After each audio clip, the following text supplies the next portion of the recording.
Mama wakwaba wafreme Addo searching mesrel na wa subscribe to my channel. Mia notification bell also for more news. Oh Kasano, I was here. I was here. And I make catch a Ghana for. What Akuma Dine saying? Local government of university no. Yeah. Go and check. Offensive. Akuma Dine. What I mean is offensive. Yeah, offensive enough. The president mentioned it. And you know, if you don't have anything to say, you just shut up. I think shut up was true. Me patchoni me Christian. Uni bibia ubeka kwanutum. And you are here. What Kasano? What can Hoasem say? The investor, President Akufo go see, and President Akufo go see ya. And you say, Mama, they go see ye. And Mama, they see ye. So when we talk of all these things, achievement in education, President Akufo adwayeno. And I'm going to say, in next 16 years to come, and na yebe hunu nia esi yankasa. Eye ho na ba ye kokko lanche Eastern region sa university the oka ho asem sisi ye. Yeah. Ho na kokko biye ye. Kokko infrastructure say na wusisi wo. Ana rafi. Moko kate short e wo so manya muja ho mo ko ye no. Ana rafi. Rafi wa hu. The Somanya Akufo Addo na abesie. Bra, infrastructure President Akufo Addo aye no wo so manya no. Enya de ketwa. Okay. Local government, omu school e wo East Legon. Kokko infrastructures. Mo atisade omu so mabaye Kumasi International Airport yi. Omu ba ya, omu si 3 bedrooms si ho no omu ja hokọ ya, enso to anda yirafo mu. Se ya kokko hwe ya niema. Go and check. Now you are more. Say Minister of Finance be so 98% complete. Yeah. Anya me pa ebu ya bebie. Ama plane atutu akọ. What you want? And we are talking about what the Baba dream bia no waka. I don't think it's fair. Because I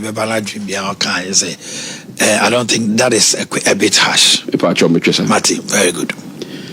And you know, Jamaica say, when we talk of education and education infrastructures, even the access to free senior high school, Krempono, President Akufo Addo abaso ho. The access. And now obetimi krom biem so. Obetimi krom adansa ya aboadi. Obetimi krom abiswa poku krom mentukwa mmofra ahwerewam mentukwa na wo ho. Yes.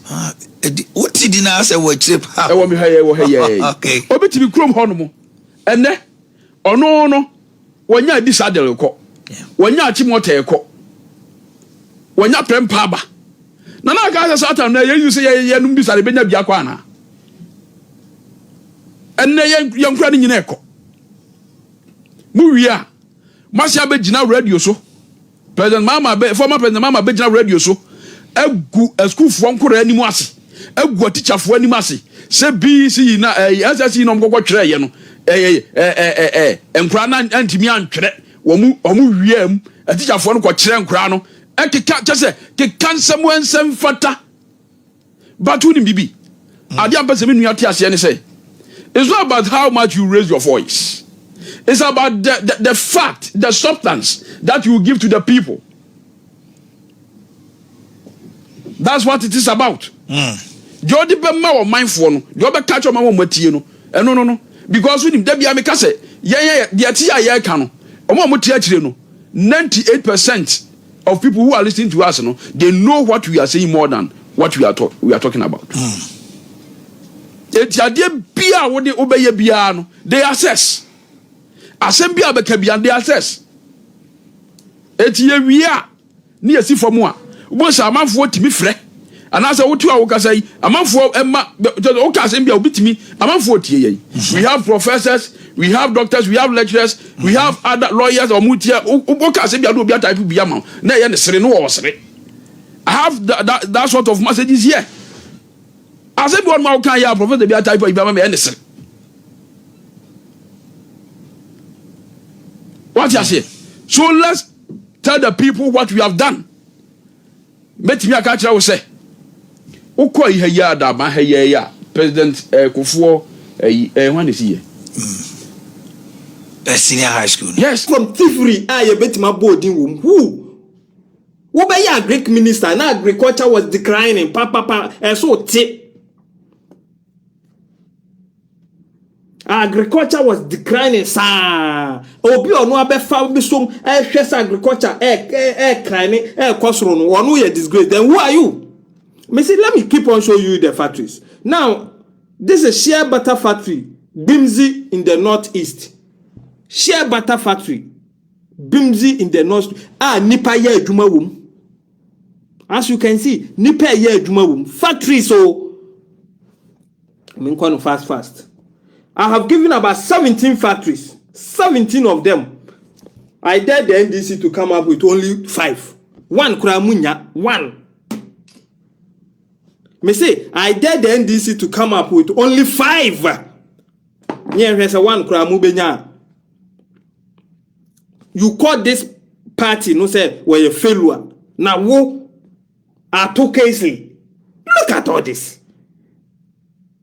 Look at all this. One who ye radia. We don't want to go there.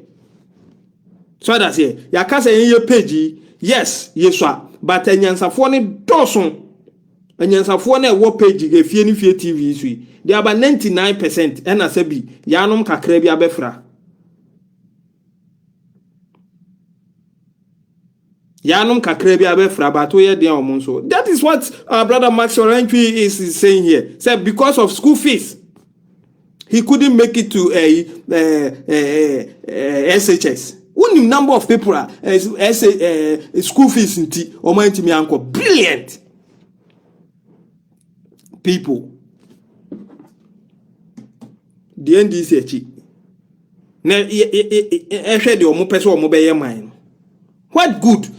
What akwabia me pese me bo asori bia di ne manya amane nti we de mo fa nche me nti bi mo asori anything wo kwa asori dem ne ye gbo afode na aja eduru bo hye so we sori amema 20,000 50,000 1 million akwa ne to one ma ye kika bi no no feel say wanka bia na ni ewu o to onum din wo se mema 1 million si ya bo ye nsem na o to odin wo se ya chem nso wo de aba 500 no akwa ne sa to wo se ya chem o chichem ma iska no ko do 25 o to odin na asori so funu sorry se he krache uche sika bi mu abo ebe bo no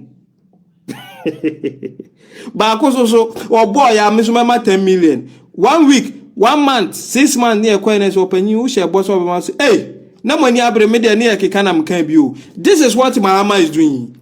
Ya kika na waka bi nti was free 24 economy kiremu a ayebo achibidin na we mu ye be wi nkusie na we ye be ma wache na we she we baumia knew very well say election na ye kwa akoto apedi obelidi NPP no